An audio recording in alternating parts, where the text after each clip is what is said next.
The cargo bay smelled of burnt ozone and recycled air, a scent that had become familiar to Kira over the past 6 months. She stood at the entrance of the loading dock on Station Helix 9, her 2 younglings clinging to the worn fabric of her tunic. The smaller one, barely 3 cycles old, whimpered softly against her side.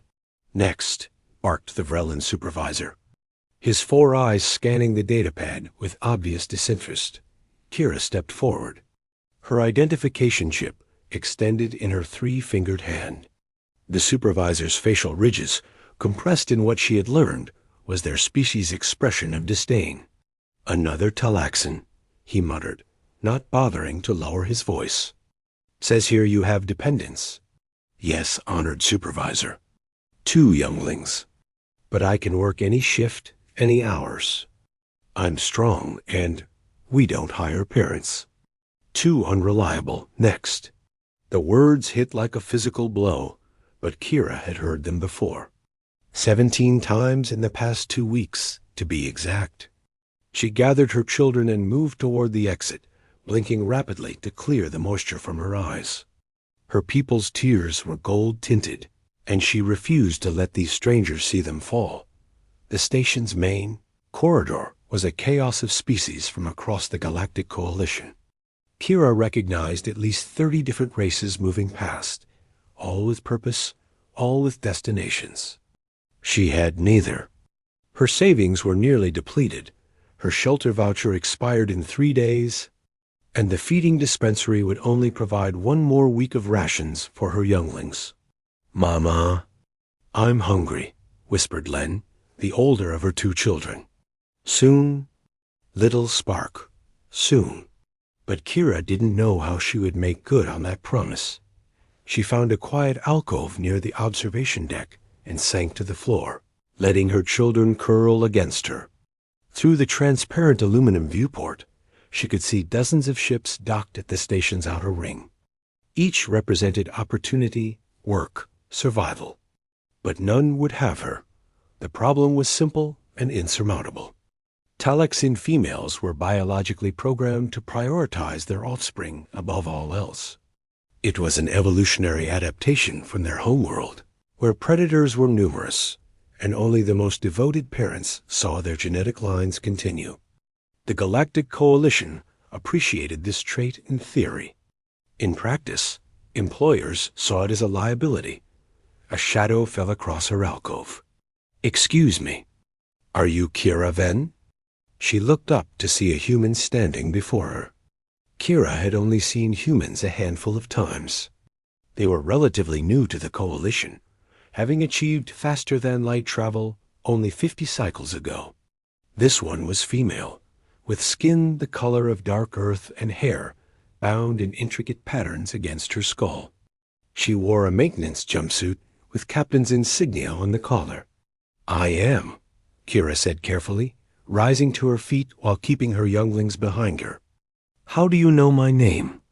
"I heard you at the cargo bay." "Well, I heard the Vrellan turn you away."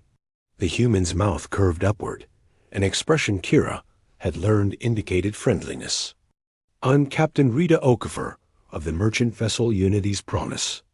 I'm looking for a maintenance engineer, and your application showed up on the station's public board." Hope fluttered in Kira's chest, and died just as quickly. "Did you read the complete file? The part about my dependents?" "I did." "Then you know no one will hire me. I have 2 younglings. They require care and attention, and you need a job." Captain Okafor crouched down, bringing herself to eye level with the children. "Hello there. What are your names?" Len pressed closer to Kira's leg, but Myra, the younger one, peeked out with curious eyes. "I'm Myra. That's Len. Are you really a human?" "I really am." "Have you eaten today?" Both children shook their heads. Captain Okafor stood, her expression hardening in a way that reminded Kira of tempered steel. "Come with me. We'll get food first, then we'll talk business." The station's commercial district had a dozen food vendors, but the captain led them past all of these to a small establishment run by a Hixian family.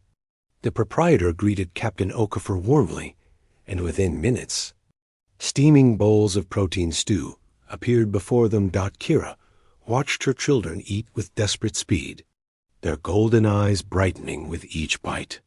She forced herself to eat slowly, to maintain dignity even in desperation. "Your application says you specialized in plasma conduit repair on your homeworld," Captain Okafor said, sipping a dark beverage that smelled bitter and complex. "Yes, I worked for the Planetary Infrastructure Guild for 8 cycles before the war reached our settlement. I can handle most standard ship systems, plus some advanced quantum coupling if needed." "The war. That's why you're here." It wasn't a question, but Kira answered anyway. "The Kryn hegemony wanted our system's mineral rights. We refused to submit. They bombarded our world from orbit until there was nothing left to refuse about." She kept her voice steady, clinical. The younglings didn't need to hear her pain. "I got my children to an evacuation ship. We've been moving from station to station ever since." Captain Okafor was quiet for a moment, her dark eyes studying Kira's face. "The Unity's promise is a long-haul merchant ship. We run circuits through 6 systems, carrying legal goods and the occasional refugee transport when the Coalition pays us for it. The work is hard, the hours are irregular, and we spend months in deep space between stations. I can do hard work. The hours don't concern me. I'm not finished." The captain leaned forward. "Most species in the Coalition have decided that parents, especially mothers, are professional liabilities. They think you'll prioritize your children over your duties."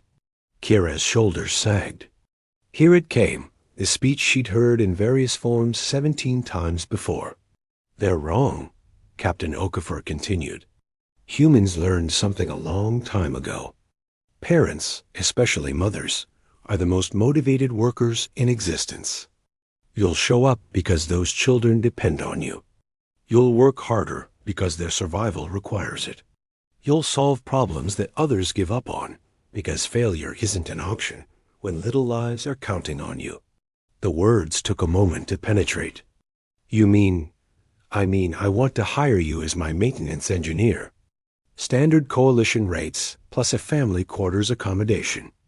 The ship has a small education pod for crew children, and my medical officer can provide pediatric care when needed. You'll work 8-hour shifts, 4 days on and 1 day off. Is that acceptable?" Kira felt moisture gathering in her eyes again, but this time she didn't try to hide it. "Why? Why would you take this risk when no one else will?" Captain Okafor's smile was sad and knowing. "Because I was you once. 20 years ago, I was a single mother on Earth with a daughter to feed, and no one would hire me for anything more than manual labor. Another human, an old woman running a small shipping company, gave me a chance. She told me that motherhood didn't make me weak. It made me unstoppable." She stood, offering her hand in the human gesture of agreement. "So I'm paying it forward. What do you say?"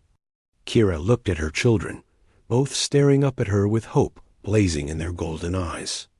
She looked at the human captain, at the outstretched hand, at the possibility of something better than running and rejection. She took the hand and shook it firmly. "When do I start?" 3 weeks later, Kira stood in the engine room of the Unity's Promise, her tools spread across a work surface as she recalibrated the plasma flow regulators. The work was challenging and satisfying in equal measure. Around her, the ship hummed with life and purpose through the open doorway. She could hear Len laughing in the education pod, where he was learning Coalition Standard from a Bernari tutor who actually seemed to enjoy teaching. Myra was with Dr. Emmons in the medical bay, receiving her scheduled vaccinations and charming the entire medical staff with her endless questions. Captain Okafor appeared in the doorway, datapad in hand. "How's the port regulator looking?" "Should be running at optimal efficiency within the hour. The previous engineer did adequate work, but there's room for improvement." "Good. When you're done, come to the bridge." I want to show you the navigation systems. You should understand the full ship architecture."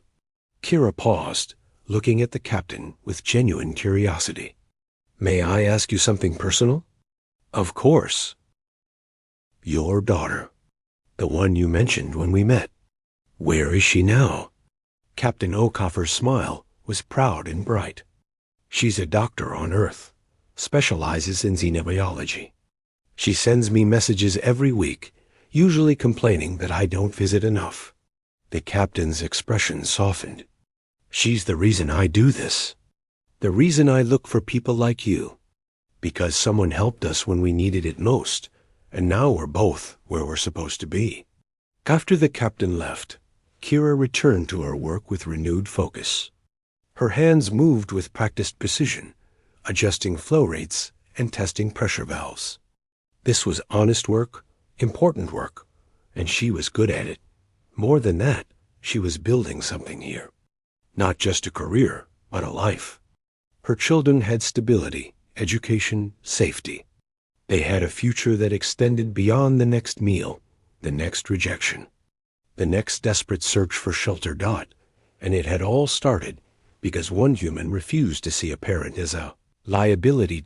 In the galactic community, there were thousands of species, each with their own strengths and evolutionary advantages. The Vrellans had 4 eyes and could see across multiple spectrums. The Kryn had armor plating that could withstand small arms fire. The Talixan had enhanced hearing and natural problem-solving abilities. But humans had something different. They had the ability to look at someone the galaxy had rejected and see potential instead of risk. They had the willingness to extend trust when logic suggested caution. They had learned, through centuries of their own struggles, that strength came in forms the powerful often failed to recognize. Kira tightened the final coupling and ran a diagnostic.